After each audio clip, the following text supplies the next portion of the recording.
Welcome to the Security Exchange, where real-world security meets real-world experience. Whether you're a security practitioner, general counsel, risk manager, or somewhere in between, we've got you covered. We feature our team of subject matter experts, past clients, and leading voices across the industry to cut through the noise, share contemporary practices, and deliver insights that matter. No hype, no sales pitch. We're proudly vendor agnostic.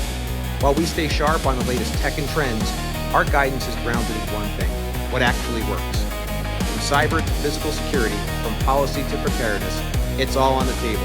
Let's go. Hi, everybody. Welcome back to the Security Exchange, where we talk everything security from week to week. We are glad to have you here. As I mention every week, somewhere on your screen, whether you are watching, whether you are listening, there is a button that says like and subscribe. I don't know where those things are on your screen or on your phone, but if you'd hit it, I'd really appreciate it because it tells us that you're watching, it tells us that you're paying attention, and it keeps us motivated to put out great content for you every week. And so this week, I can tell you I'm extraordinarily excited to have Joe Hendry with us today. Joe, one of the principal consultants here at COSECURE, but probably the most controversial question I receive day in and day out, whether it's coming to me internally, whether it's through a Teams chat, whether it's through DMs in my social media or LinkedIn, are people asking me, who is Joe Hendry? And so I couldn't be happier to have him here today to answer that question. So Joe, welcome to the podcast first and foremost. I think this is your first time on, right? Yes, thanks, Dan. That's tremendous. I was so looking forward to doing this today and meeting with you because having been a friend now and a colleague of yours for the past several years, I'm always amazed, to be frank, at the amount of knowledge you have. And so maybe you could tell us a little about who Joe Hendry is and how you acquired some of that knowledge. Sure. Yeah, it's kind of become a running joke. People, when I go places, people ask me, who is Joe Hendry? Thanks for starting off with that. So, this is my 40th year basically in the field. I started out as a United States Marine. When I went into the reserves from active duty, I went to Kent State University. I graduated from Kent with a bachelor's degree in telecommunications with fields of concentration in speech communication and political science, and decided I didn't like my major. So I decided I'd do something completely different after finishing my degree. And I went into law enforcement, and I was lucky enough to be hired at Kent State University. And I spent the next 27 years there. I retired as a lieutenant. I was a shift commander. Basically, I ran a shift, and I handled special events at the university and all the planning that goes along with that. So everything from planning May 4th, Halloween response. We used to have 30, 40,000 people show up in Kent. I was one of the individuals responsible for planning security for those events. I planned Division I athletic security, concerts. I worked with the Secret Service for presidential visits and the Republican National Convention in 2016. All of the security team stayed at Kent State, and I was one of the representatives that worked to provide their security when they were off duty. So, the number of things. I was a terrorism liaison officer with Homeland Security. I had the unfortunate experience of predicting the Sandy Hook event in 2012. I didn't know where it was going to happen, but I had a feeling it was going to be an attack on a K-5 school, and it happened about 5 minutes later. I was granted a security clearance then by Department of Homeland Security and held that for the last several years of my career before I retired. I was a SWAT officer when Columbine happened. I was one of the first officers in the country trained in law enforcement response and immediate response tactics. I was a master instructor for the state of Ohio in solo engagement for the Attorney General's office, and I was named by the Ohio Department of Homeland Security as an expert in civilian response for active shooter, and the Attorney General's office as an expert in law enforcement response for active shooter. Started out as a national ALIS trainer and did that for over a decade. Started a risk assessment division with them. I eventually became the director of that. We were purchased by an investment company, and I became the senior director for on-site services for the company Navigate 360. And I nationally ran on-site mapping, risk assessment, and installation of visitor management systems for them before I came to COSECURE a little over a year ago, and plan on finishing my career out with COSECURE for the last several years before I We plan retire. on it too. Yeah. Joe, that's great. One thing that you didn't mention, probably just out of humility and the person that you are, is when we think about active threat training programs. I think this number's right. I could be off on it, but I think you've trained more than 50,000 people in active threat response. Is that right? Yeah, the company when I worked for Navigate estimated I had been in classrooms with about 50,000 students over my time with them, and I trained about 3,300 local instructors here in the United States. Wow. So, that kind of led, I did a number of things in my career. I guess the big stuff I do now is I get to work as a subject matter expert directly with CISA under the Department of Homeland Security and act as one of their subject matter experts for the federal government. And I also act on some international and national technical committees. So for ASIS International, I have a PSP, physical security professional, and I sit on the international technical committee that wrote the new international school security standards that were developed under the American National Standards Institute and accepted by them for adoption as laws here in the United States. And I also sat on the technical committee a few years ago that wrote all the international workplace violence standards. And then in the United States, I sit on the technical committee NFPA 3000 as one of fewer than 50 active shooter experts here in the US. I'm classified as a special expert for them, so I don't represent a company or anything like that. I just represent a base of knowledge. And within that technical committee, I sit on the K-12 subcommittee and I sit on the recovery subcommittee to help adopt and write those standards. That's awesome. And again, incredibly impressive. And as we think about and talk about subject matter today, and we're thinking about active threat, there's a lot of folks that are out here. A lot of folks talk, a lot of smart folks that certainly know a lot. But I think we'd be hard pressed to find too many people who could say, yeah, I've trained 50,000 people. And have Right. that depth of experience. So that's amazing knowledge that you bring, not only to the clients that you serve, but obviously to our firm. And we're really appreciative of that. So, well, Joe, I really wanted to spend today really focusing on where you are today and where you've been the past several years as an expert in K-12 safety and security, and pick your brain a little bit. So our audience, who may be our colleagues, maybe fellow practitioners, maybe security practitioners, maybe administrators, can take something away from today in our conversation. And I thought I would start off with, I know it may seem obvious to other consultants or law enforcement, but school leaders and administrators, can you talk a little bit about the value and the why behind conducting a school risk assessment, and really convince them what's the ROI for them to do it? The important thing, and a lot of people don't really follow this model in K, but I can tell you every professional organization that I'm associated with, other professionals in the field, other experts, even, technically competitors sometimes, we're all in agreement on this fact is that the first step before you institute a policy or run training or adopt some physical security item, the first thing you should do is conduct a unbiased full-scale risk assessment. And by unbiased, I mean this does not mean you invite, some camera company advertises, hey, we give you a free assessment, and then they want to sell you cameras. That's not the way that's supposed to be done. It's somebody who doesn't have a real strong association with any products, and it's not to sell products. A risk assessment is determine what you need, what things could cause you liability, what are the most important things you need to do. And it may be things like a visitor management system, or it Hmm. could be something like your behavioral threat assessment program needs some tweaking, or you even need a behavioral threat assessment program. Um, and that risk assessment really sets the path forward, not only in the immediate future, but over a period of years, because risk assessments aren't one offs. You're not supposed to just conduct a risk assessment and say, all right, we've done this, we've checked the box, and we're done. This is a process that's supposed to be continued. Like every 3 or 4 years, you should do one because, quite honestly, recommendations change, policies change, internal personnel and organizations change, training changes. We get updates from Hmm. different recommendations from the federal government, different recommendations from state government. There's been changes on how to do behavioral threat assessment. And, policies that I initially dealt with when I got into the field, like zero tolerance, those policies are now no longer recommended. Another area that's no longer recommended is like traditional lockdown, where you go into a classroom and lock down, sit in the corner, remain quiet, and don't do anything else. That recommendation has changed considerably, especially over the last decade, to a multi-option response from a single option response for Yeah.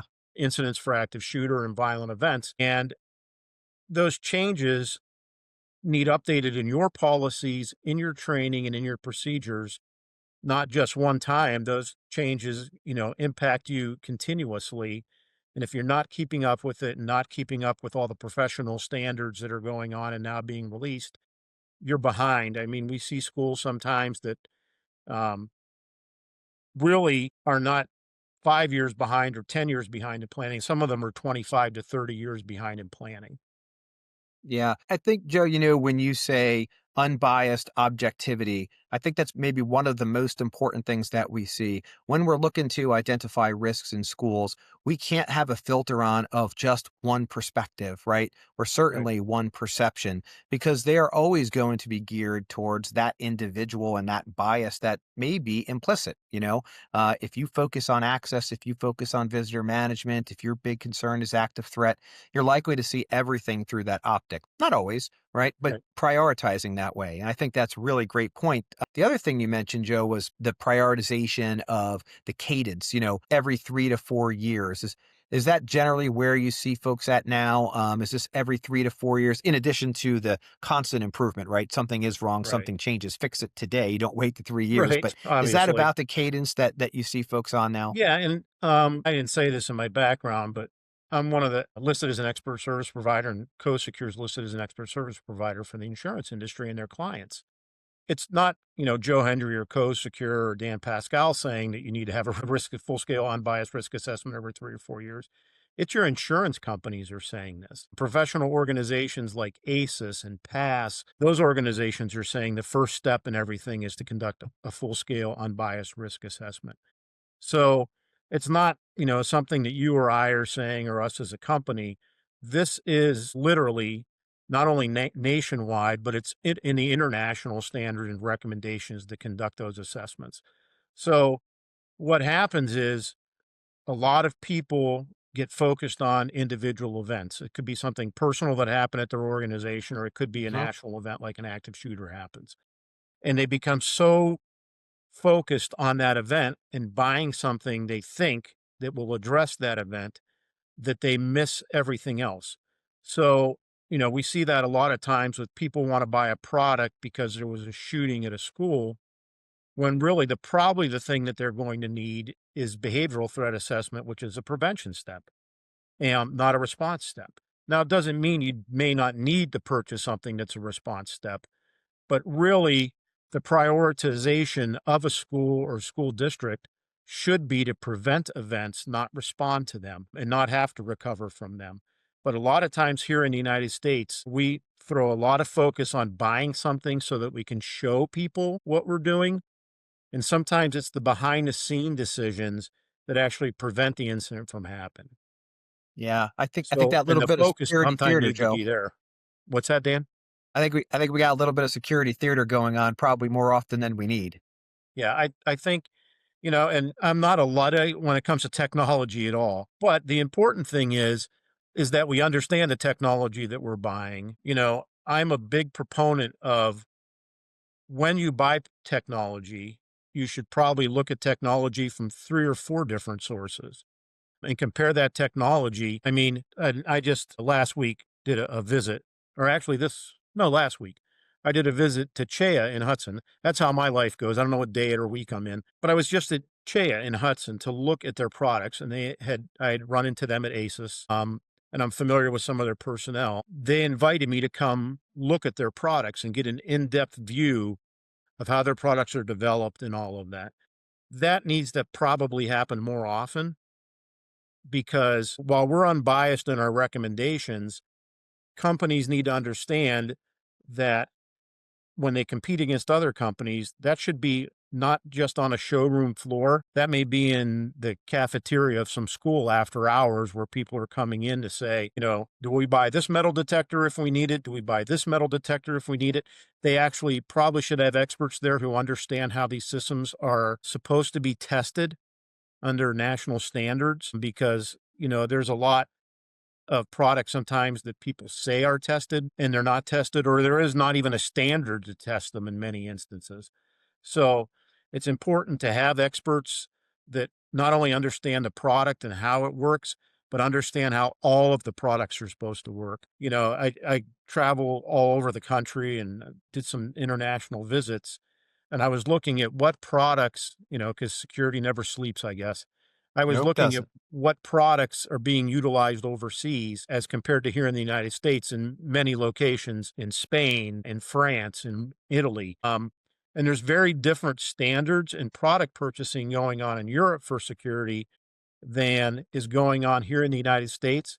And in many ways, particularly in areas of like metal detectors and fencing that I saw, are way ahead of purchasing being made here in the United States. And I think there might be some of that has to be due to government influence and how they're making recommendations at the government level, but also how individual sites are reviewing their security and testing products.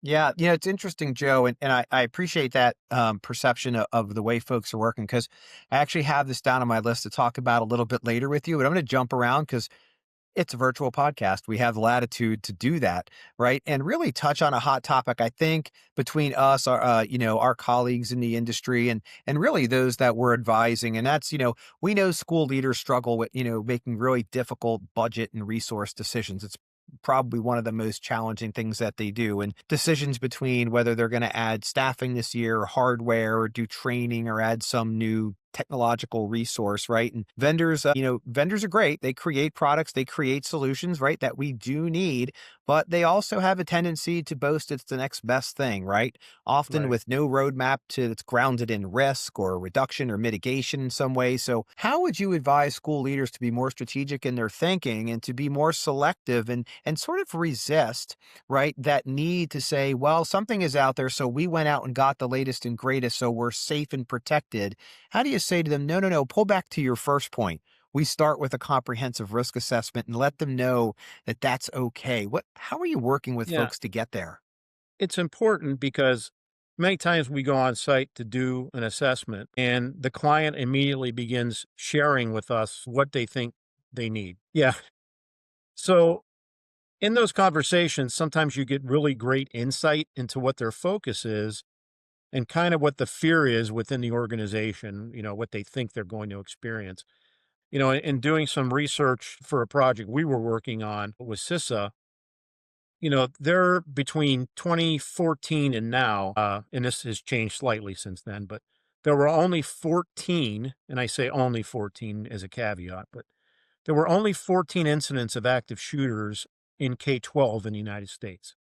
Now, if you were affected by one of those, obviously that it becomes forefront of mind. But nationally, this is not a major crucial event. And even when you look at traditional gun violence in schools, it's like 0.0003225% of schools are affected by gun violence in any one year. Yeah. So it's an extremely small percentage. So when I go to a school and the first thing they tell me they're going to buy is something like, I'll just throw something out there, a gunshot detection system, right? I'm very curious, like, what else are they been doing, right? Because they're willing to spend sometimes millions of dollars depending on the district, the size of the district, the size of buildings. You're going to spend all of this money on an incident that has far less than 1% chance of happening in any one year in your school. What are the other functions that you're doing? What are you doing for your special needs students and their security issues? What are you doing? Do you need fencing maybe? Because that happens a lot. Are you worried about the most dangerous times on a school campus for students as far as injury and death is arrival and dismissal? Do you need security ballers for that focus to prevent vehicles from, impinging on sidewalks, people running across streets? Those security functions sometimes don't get looked at because they don't get a lot of press. So sometimes the media sets things, the vendors set things. You go to a conference and there's not a whole lot of people in the security space, especially in K-12, that are talking about bollard placement to stop, grandma who hits the gas instead of the brake from going onto the sidewalk where all the kids are lined up to get in a car. That kind of stuff gets missed. We really want the focus of an assessment to be much more wide ranging, much more comprehensive, and not to focus on incidents that have a very, very small percentage of chance of occurring. It's really to deal with, like, what are our day-to-day security concerns?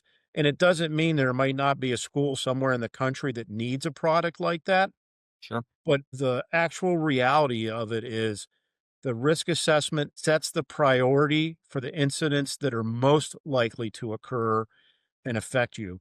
And quite honestly, a car impinging on your sidewalk probably could create more casualties than any gun violence you could experience in a school. But a lot of people just don't understand that. It's not something that sells in a conference or sells to the media. So therefore, people aren't aware. Yeah, I mean, I really respect and appreciate and I'm in line with you there. You know, your risk assessment should set your priorities for investment. I recognize that it's very challenging and difficult with, again, all the noise that's out there. And again, some of these solutions are good investments to make if they're appropriate for your school or your district and they're based on your priorities. And I think folks continue to struggle with that. We have conversations all the time about things like AI weapons detection and other systems that are marketed, right? And we're not here today to discuss, whether those things are effective or should be used. But like any technology that comes out, right, we need to vet it and we Right. need to know how it fits into our overall plan before we make that investment. Because oftentimes investing in $10 door locks might be a more effective control measure or mitigation strategy than investing $2 million in a technology. So I Right. really appreciate your perspective on saying, no, no, let's assess it first. Let's understand the risk and then we'll prioritize what the steps are. I greatly feel like folks need to put a lot more attention there. And I think you and I both know that the difference between what is a true priority and security theater. And sometimes there's a little bit of need for that based Right. on where we are. The majority of the time, it's a bad trade off. So, that makes me think, though, Joe, about this broader context. And when I had Michael Cruz from our team on our podcast, we talked a little bit about access control and the difference between access control and visitor management and sort of the feelings that these things are one and the same, which they are not. And Right. in the K-12 environment in particular, right, managing access for parents and visitors and vendors and after school activities and faculty members who want to have access to each door closest to where they park, and then different feelings on that. Some folks wanting a very sort of liberal policy of openness, folks wanting a really strict closed policy on who gets in, and then using visitor management techniques. And we've seen them all from electronic, right, to old Right. school passes and badges. And I say this in such a long-winded way to demonstrate it's exhausting to our school leaders, right, to figure out, oh my gosh, Right. what should I be doing?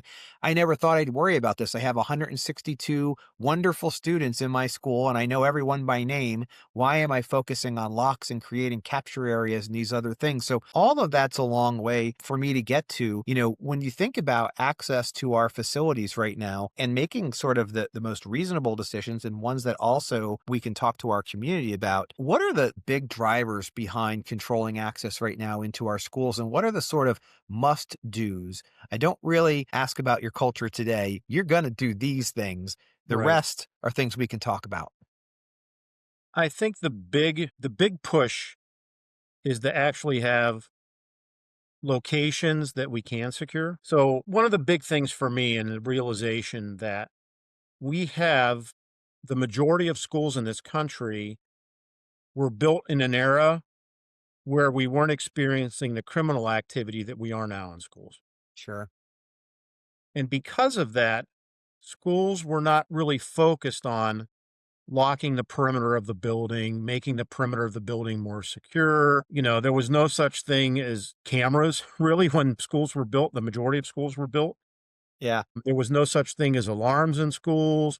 There was no such thing as lockdown in schools, securing in place. Those things didn't exist. So we're dealing with infrastructure that in many ways is 50 or 60 years behind the actual threats we face today. The other problem is educationally, and this is through no fault of education, educators are not trained to deal with security issues in their schools. That's not what they do. And that's actually with good reason. I am not trained so much as an educator, even though I've taught classes. I don't teach. So I don't understand the newest way to teach English or the newest way to teach French class or whatever, the new learning. But what I do know is I know the security functions of a building and how those functions are supposed to be integrated with each other. how they work with each other to keep people inside the building safe and on the grounds of a facility. Educators don't understand that. So there are people that take advantage of that to sell things. The important thing is to get the educators to understand that they don't know those things. And I think the other important piece of that is to get states to understand that educators do not know those things. I think we do a disservice literally nationwide by not having a requirement that before any school purchases a product that they have a risk assessment. That's where Mm, dollars probably should flow to. And dollars probably should flow to things that are preventive measures, mhm. like improving school culture, behavioral threat assessment, identification of behavioral issues, psychological help, counseling with students. That, to me, is where a lot of money from education and safety and security dollars should be pushed to, not in the purchase of products. But most states focus everything on, I'll pick on a state right now.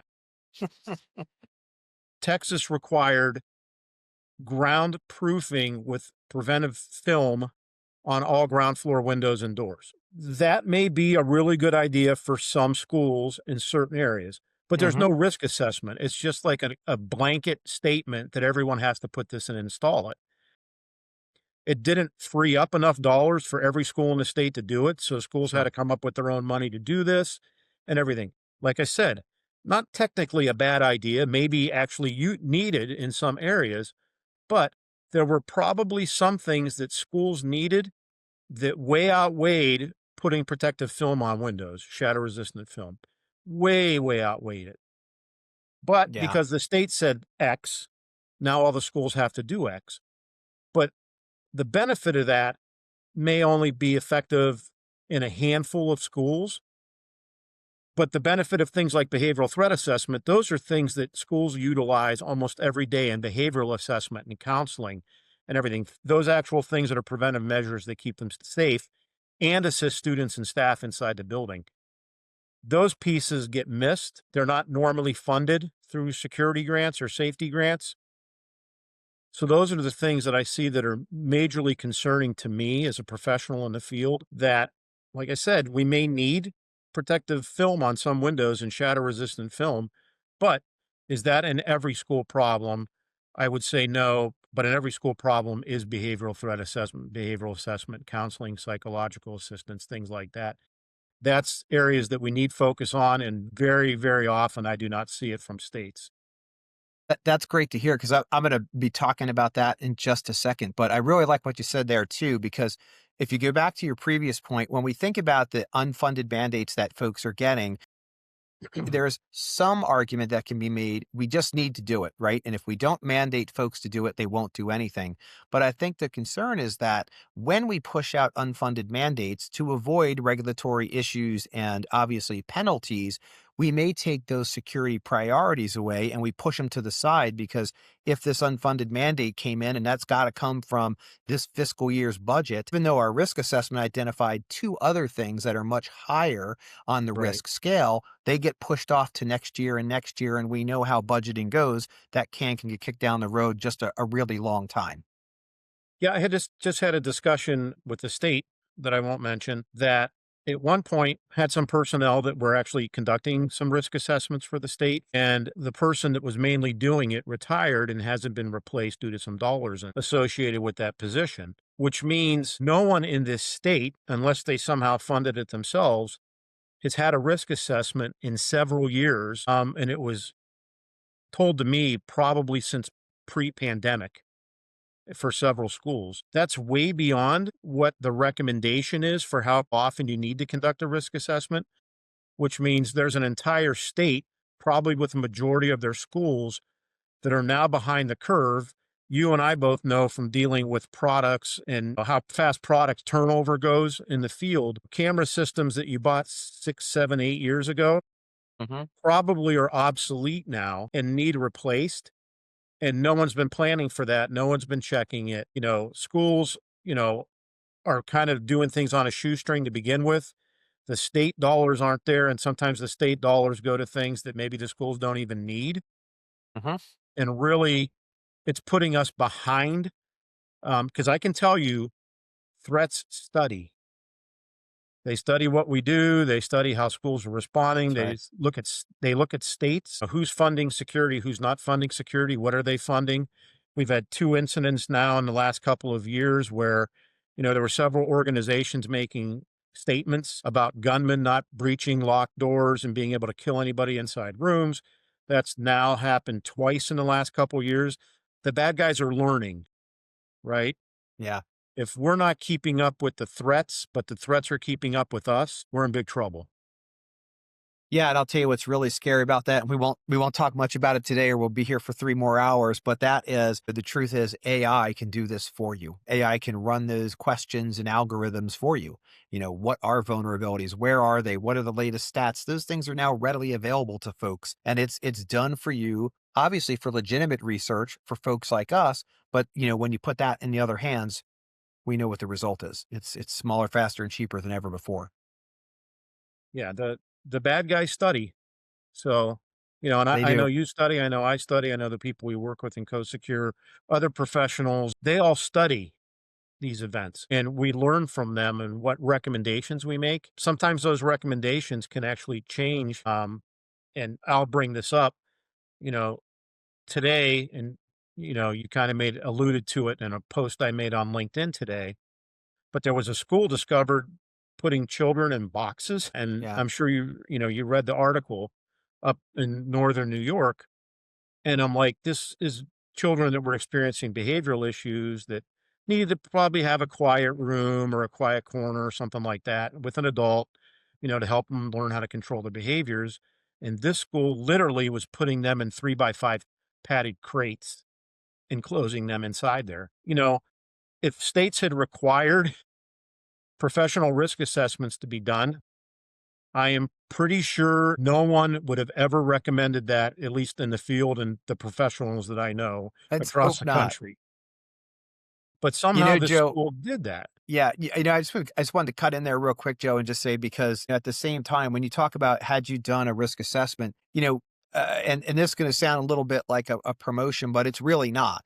You know, I think it's really important to make sure you are hiring and folks are employing qualified assessors. I have to think that I know in my business and in yours, right? And this is not something we do personal against others, but if you haven't been in a school since you were in school, you are probably not qualified to go out and assess that school and give all of the concerns. Even if you've read up on some great standards, I said we're going to talk about this in a minute, but there's great people out there, great guidance out there from past, great guidance out there that you'll find in Zero Now, great guidance you'll find out there from the Department of Homeland Security and schoolsafety.gov, right? But that doesn't make you an expert. And a lot of times we see reports coming out from schools where they've either invested or they followed a process. And we say, why did you do that? And they say, well, we had an assessment done. And we say, by whom? And then we look up those credentials. They're not quite there. Maybe they did something else. Maybe they were in another career.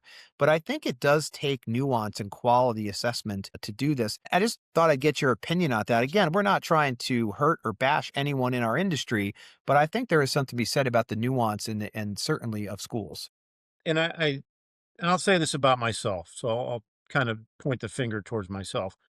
When I first got into this field, I knew a lot about some physical security things. And when I started studying and getting my PSP, I realized what I thought I knew was like an inch of water in the bottom of a bucket. I Yeah.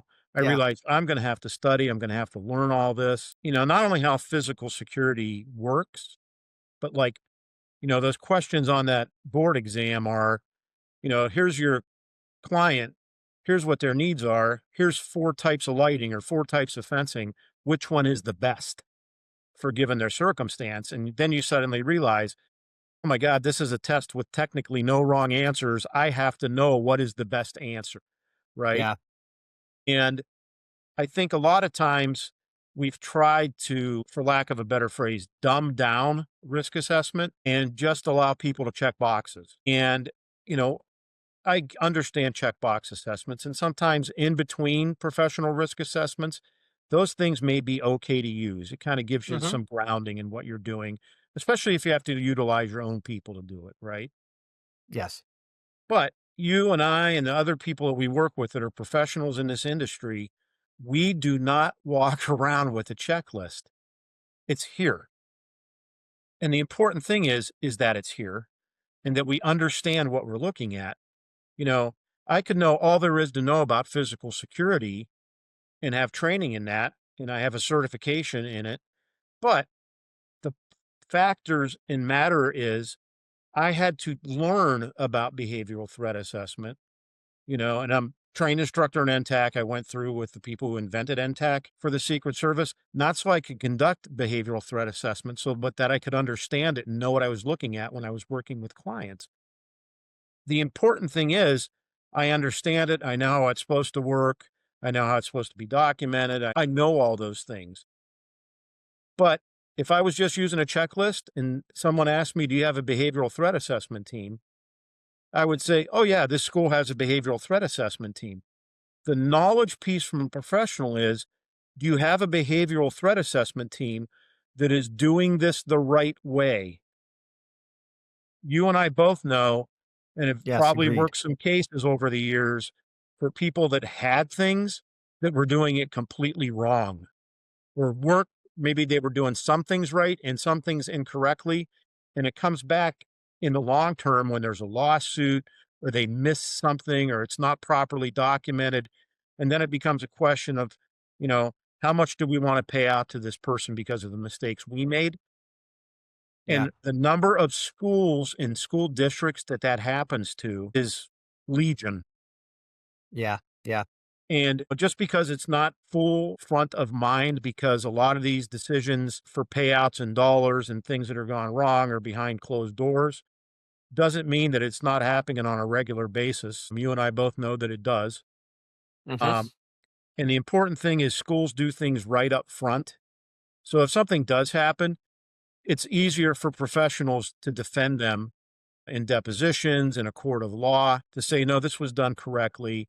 This is how they did it. This meets this national standard. It meets the international standard, rather than say, the Secret Service just did a major study where I was stunned to find out only 5% of the school districts that had behavioral threat assessment in the US are actually following an approved behavioral threat assessment model, which mm, means they're following stuff that was maybe kind of made up by them or by someone else. Um, yeah, and not following a professional model probably leaves you very, very open during a lawsuit. It yeah, also creates questions that we get from clients like, are we doing this right? And like, well, what behavioral threat assessment system are you following? And they'll say, oh, we just copied and pasted this state, or we copied and pasted a couple different ones into a yeah. group. We have CSTAG, Salem, Kaiser, and NTAC. And it's like, no, no, no, no, no. What did you do here? Yeah. Yeah. No, It becomes important to for figure sure. that out. Yeah, I think it reminds me of it's the difference in who's doing an assessment for you is, saying, "Hey, you need to add lighting outside the athletic center," or you need to tell them what type of lighting, what that standard should look like, Right. what it should read as. Those are two different types of things, right? We can open a manual and see what a lighting standard should be and a recommendation, add lighting. But the problem is the school leaders don't know the types of lights. Perhaps they're relying on their facilities person who has a different motivation for lighting than security purposes. And Right. that's why we need to go back into to your model here and really be able to tell folks this is what you want to do. Yes, I can tell you you should have a behavioral threat assessment team or you have one that's good in a checklist. Is it effective? Are you following it? And is it remediating the problems you want? Is a different story. And so, Joe, I'm going to pivot right to that because it's on my list to talk to you about today anyway. And that is a lot of the things that we're talking about, their physical security, their emergency planning, but they really boil down to they're being aligned with mental health, behavioral risk, and early intervention, which I don't have to talk to you too long about and set it up. You know how we all feel about that. So I just want to ask, can you talk to us a little bit today about the criticality of that behavioral threat assessment and the organizational policy and the resources that should be dedicated? Because I think to your point earlier, folks really do shine on and really focus onto the big shiny widgets a lot. But unfortunately, we have to do the boring stuff every day too, right? And that's the Right. behind the scenes and the policy. So can you talk to us about how folks prioritize that in their organization and the level of resource commitment that's needed to have an effective BTAM? Yeah, and I think the level of resource required for a BTAM is literally every staff member in a school district. you need to have policies and procedures and understanding from not only your faculty, but your staff in the education system for identification of behaviors that may be threats. There has to be an understanding that this really, from everyone in a school district or a school, is that this is not a punitive measure, that this is to assist students. This is to identify early problems so we can intervene before violence occurs. There's several times that behavioral threat assessments have actually turned into suicide prevention measures. Those get caught up in this because students are talking about self-harm or harming others, and really the students are suicidal. We actually see that many times from active shooter events that people commit suicide. If we can intervene early and those incidents don't happen, sometimes behavioral threat assessment is, displays differently in younger children than it does in older children. So there's different understandings that have to be known by staff and how people are presenting threats. You know, Teams of behavioral threat assessment professionals, you just don't throw people on a team and tell them to assess things. There has to be training involved. Like, what system are you using? What is the scoring system? How do we get agreement in a team of like someone who believes it's really a threat and people who believe it's a transitory issue where it's not a threat? All of those pieces need put together. And it's not one or two people on a team. Most states have a list of who's supposed to be on that team. And it's supposed to be folks like, could be an administrator, principal, assistant principal, psychologist, school counselor, a teacher, a law enforcement or school resource officer. And I think the one that gets missed the most on these teams is including school nurses because they really get to see a lot of what is happening that sometimes other staff members don't see. And Yeah. school see like the kids who are complaining of injuries, the kids who are getting picked on, that are getting potentially injured in school, or the kids that are sick every time there's gym, or they're sick every time there's, playground time, or they're sick when there's a certain class. They pick up on all that. And a lot of times school nurses need to be included in those. Yeah. The other thing people really need to understand is that these behavioral threat assessment teams, once they identify a behavioral threat assessment, and a lot of times this is where some schools fall short, they identify the threat. But what they don't have in place is the BTA piece, the M piece, the management. Mm. So what does it look like managing this person? Especially if they've been dismissed from school and now there's an issue with them coming back. Maybe they threaten somebody in the school and it's a transitory threat, but the person kind of still feels that, there's a problem, or the parents still feels there's a problem. So the school has to put management on the student. That might Hmm. be escort during a day. It might be different classes. It might be different eating times, different dismissal, different arrival. How does that management piece work so that the student who got threatened feels safe, but the student who made the threat, which was transitory, is still able to take part in the educational process and continue their education and benefit from being in a social situation. So, those are things that are extremely important. Um, but how that team's formed, and not only in how to make the decision if a threat is real or transitory, but in the management of that threat in the aftermath is extremely important. Yeah, I think, and it's a great point, Joe. I think the management piece is one that folks aren't fully understanding in the sense of what the requirements will be. Certainly the larger the school or the district, the greater chance that we'll have potentially multiple students, multiple threats right now who need to be managed. And when we put those restrictive measures in place, it requires the school to have personnel responsible for confirming that these steps Right. are in fact being followed. So, that changes in a school or in a district when we're talking about, well, it's one student, it's two students. When we get to 5, 8, 10, 15, you really have to look at what are the resources you're dedicating to the management of that behavioral threat assessment process. Because if you let that fall down, we know where that's going to end up right later Right. on. So really important. And Joe, that makes me wonder, we think about that. We think about behavioral threat assessment it really focuses on school violence. And of course, behavioral threat assessment covers more than just the outward violent behavior. We're seriously considering things around self harm and suicidal ideation as well in our threat assessment Right. process. But we're always focusing, I think, because of, and rightfully so, the news media and right, and certainly the loudness of those what you talked about earlier, low probability, high impact events. I'm curious, in when you think about it, how has the continuous and I don't want to say evolution of school violence, but it's certainly changed over time with tactics and techniques and technology. How has that influenced, planning and standards? And as someone who has took part in the ASIS school safety standard Right. planning, how much of the idea of standards was focused on the prevention of violence? So there's an entire section of that document that is focused on violence prevention. So the document itself is kind of broken up into three distinct areas: emergency operational planning, including some continuity of operation planning for the aftermath of an event and how those plans are set up. The other part is the physical security section.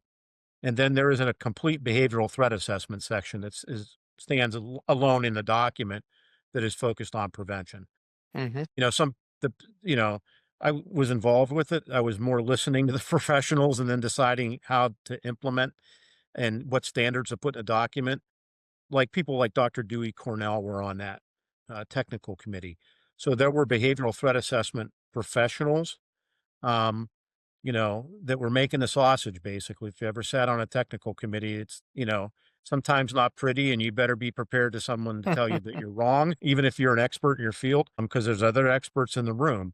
So, but that's how you get a good document, and that's how you get one that's usable. So there's an entire section of the document that deals with prevention through behavioral threat assessment and processing and how those teams are set up, how they should be keeping records, what it looks like to keep records, all the nuances in the standard to like how to do things and who should be on teams, the importance of training those teams professionally so that it really, really fulfills the promise of a standard that people can easily follow. Fantastic. Joe, I want to just stay along the theme of emergency response because you touched on this a little bit earlier in a briefer mention, and I want to go a little bit deeper if you wouldn't mind. And that is thinking about, a lot of schools, a lot of districts are still relying on this single response option. Right. And I know you're extremely passionate about that. Wondering if you can tell us a little bit about the prevailing practices and where we've come and why, and really do it in a way that sets up school leaders to understand why they must pivot. Sure. This is about an 8-hour part. All right, let's get something to eat over here. So DoorDash. get a sandwich and a Coke. You bet. So in the aftermath of Columbine, even though technically the lockdown was utilized in some ways, but the lockdown tactic failed in the library at Columbine. We all know that. Other parts of the building used it where people did lock down. The gunman didn't threaten those areas, so everybody was safe. But one of the things that often gets missed in the Columbine incident is that a huge amount of students self-evacuated from that facility when they were under threat. I mean, the gunman came into the cafeteria during lunchtime, and the vast majority of those students did not go back to classrooms and lock down. They left the building and fled to grounds. We see this response still today. So in the Oxford shooting up in Michigan, that incident happens during a class change. There's 1,800 students in that building. The third party unbiased review of that event, by the way, just recently released in the last couple months, that of the 1,800 students in the school when the event started, over 1,000 of them evacuated the school.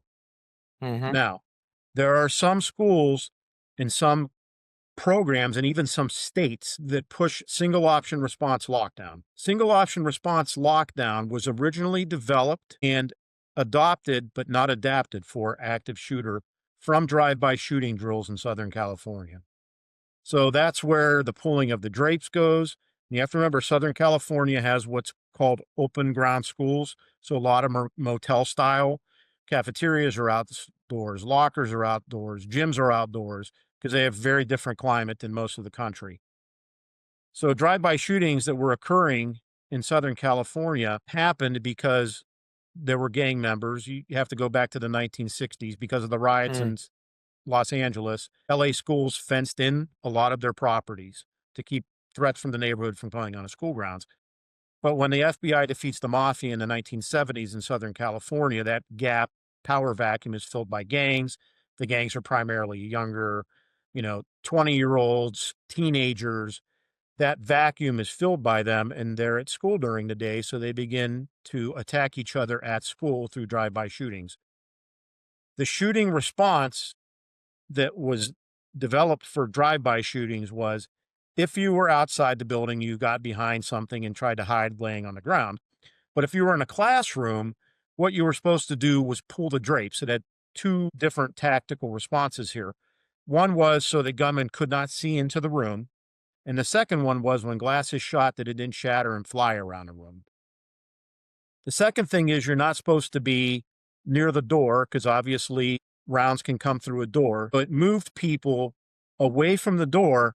But because these are motel style classrooms with large windows in them, the only safe place to get was on the floor in the corner of the room below the level of the window sills because most of the buildings were brick. So they had the potential to stop some rounds. The other thing was students were told to turn off the lights because if the lights were on, their shadows could be cast against the drapes and they could become targets in that way. So all of those tactics that we see for drive-by shooting were actually taken from drive-by shootings and largely in conferences that were held across states looking for responses after the incident at Columbine. Police chiefs, law enforcement personnel, people from Southern California said, oh, this is our shooting policy. Drive-by shooting is an event that lasts a few seconds. That's all lockdown was supposed to be utilized for. And the important thing is to understand these are for events that are not only happening outside the building, they're happening on the street. So you can tell lockdown has no plan for contact with individuals and what they're supposed to do in contact. And it has no plan for evacuation of the grounds because it was developed in facilities that had completely fenced in grounds with very few egress points. And people basically had to stay there. So after several incidents, including incidents at Virginia Tech, where we see large numbers of people killed using lockdown policies and some other events, the federal government in 2008, and this is, Alice is the first one to come out with a different response immediately after Columbine. That's why we selected it at Kent State University, because we realized that lockdown, even though we had a lockdown policy in our emergency operation plans, wasn't appropriate for all of our personnel and students on campus. And we had, 50,000 of them sometimes during the day, that weren't always in a classroom. And this was the same plan that was being utilized in schools. There's a big article back in 1993 in Ed Week magazine where a reporter did a study and basically came out and said lockdowns developed from DBS drills, interviewed people that developed it, Mhm. and amazingly, earthquake drills. That's where students are told to hide under their desks. And we still see Yeah, that here in the United States where students are told to hide under their desks in a lockdown. That is an earthquake drill. It has nothing to do with someone shooting you at close range sure. or potentially shooting you at close range. So when Department of Homeland Security came out with in 2008 with different options, that's the first document that did that in the US. The International Association of Chiefs of Police came out in 2009 and said that it was okay for people to defend themselves. In a document, it actually used a shooting that happened before Columbine, where juvenile students in Springfield, Oregon, I believe Springfield, uh, actually in a cafeteria with a gunman shooting students who were eating breakfast. Juvenile students in that swarmed him and took the gunman to the ground, and basically they beat the snot out of him before law enforcement arrived. And actually, the example from the International Association of Chiefs of Police for how people are supposed to act during a school shooting and survive is juvenile students from that incident.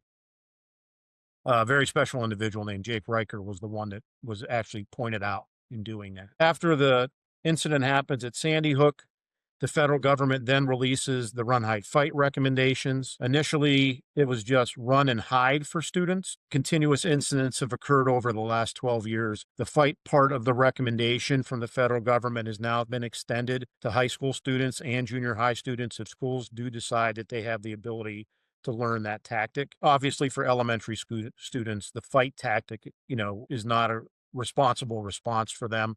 the hide evacuation is what they're taught. So those recommendations have grown and changed over the years. People that still do not know that those recommendations apply to them. One of the states, I believe it's still Minnesota, I believe their policy still says they have to practice 6 times a year lockdown drills. And only traditional lockdown, which is get on the Hmm. floor, sit in a corner, remain quiet at all times. Uh, Yeah. Sometimes people are surprised by the casualties involved in these incidents, um, and how many people actually get killed laying on the ground.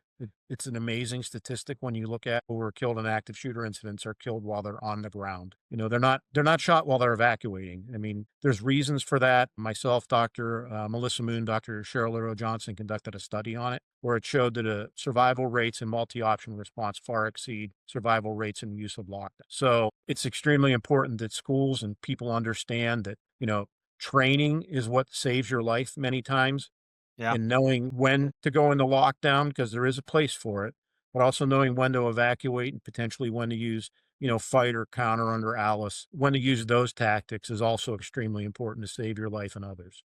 So, Yeah. 100%. I mean, muscle memory is a real thing, but practicing and training and knowing your options, there's nothing else that we do in our personal lives or our professional lives that we want to do well that we don't practice at, right? And that we are not going through training. yeah, I've seen thousands of people in training and I've seen all kinds of different reactions. I mean, it's amazing sometimes what people do. Your body doesn't necessarily do what you think it's going to do under stress. Yes. I've had people tell me, "Oh, I'm gonna run towards the threat and all that stuff," and I see them in training, they do the exact opposite. You know, I there's and we don't understand fire more understands human response much more than what law enforcement has studied, Yeah. but in reality, only about 2% of general in the population run towards danger immediately. 98% of us pretty much run away, and that 98% is usually dragging the 2% that freeze. So, it's not. Lockdown is basically teaching a freeze response, to a population that normally for any other event, whether it's fire response or stranger danger, um, we move to locations that are safe. We don't stay in a single location by policy.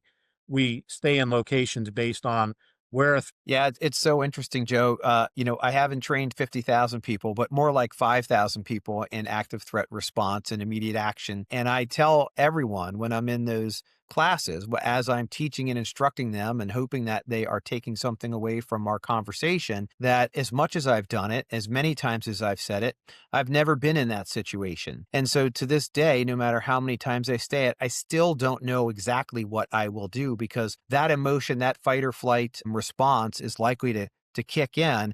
And what I'm hoping is that the work I've put into studying, the work I've put into training and teaching others will guide me to recognize I have to use that situational awareness and apply the best option for me at the time. And again, I don't know if that's what I'll do if I'm ever Right. faced with that situation. And I am knocking on my desk, which is not wood, by the way, in hopes that I'll never face it. But the reality is, I feel much more confident that I will than I will not because I've participated. Yeah, and, um, and everything's situational. I know from my career and my background and how I'm trained that I technically run towards danger all the time, but that's circumstantial, and I'm not a Marine anymore on active duty or a police officer, Mhm.